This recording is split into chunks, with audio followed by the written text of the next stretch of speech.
Mga kababay, magandang umaga sa inyo lahat dyan. Palibagong araw, palibagong vlog naman tayo. Saan kayo sulok ng mundo, sana okay lang kayo. Mga kababay, yung vlog na to ay andito ako ngayon sa office namin. Mag-a-assemble kami ng EP42 regarding sa door access. At sa ngayon, dito ako sa 1409, ako lang mag-isa. Wala pa. Okay mga kababay, samahan nyo ako sa vlog na to hanggang sa dulo. Salamat. Ito mga kababay, yan ang i-assemble namin. Yan. Itong mga metal casing 24 pieces to.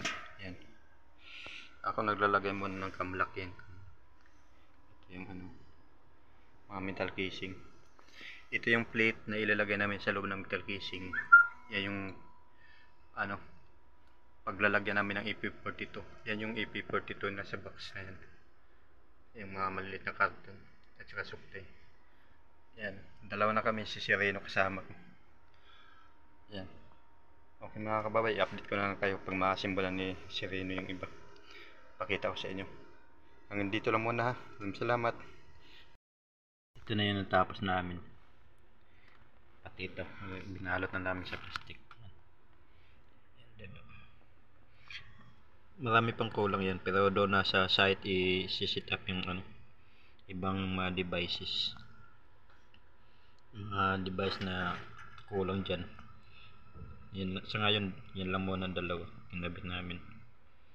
Yan yung tinatawag na EP42 para sa door access. Yan yung dalawa na yan, tinatawag na EP42, magkasama yan. Yan, marami yan ikakabit namin, 24 pieces yan. Yan. Sa ngayon, kung ilan lang matapos namin regarding na sa namin, kasi kulang yan, kulang yan. Kulang kami ng stand. Kung ilan lang matapos namin, maubos yan. Yun lang talaga. Kasi 60 pieces, 4 piraso to bawat kanto. Yan. Yan. Yan. Bali yan lang pinagbasihan namin kung maubos yan na yun. Hanggang doon lang namin para may deliver lang sa Lunes. Okay mga kababay, hanggang dito lang yung vlog ko. Nakita ko lang yung gawa ko sa ngayong araw na to para lang may vlog ko. Maraming salamat pa sa inyo mga kababay. Big love shoutout sa inyo lahat at God bless all. I love you all.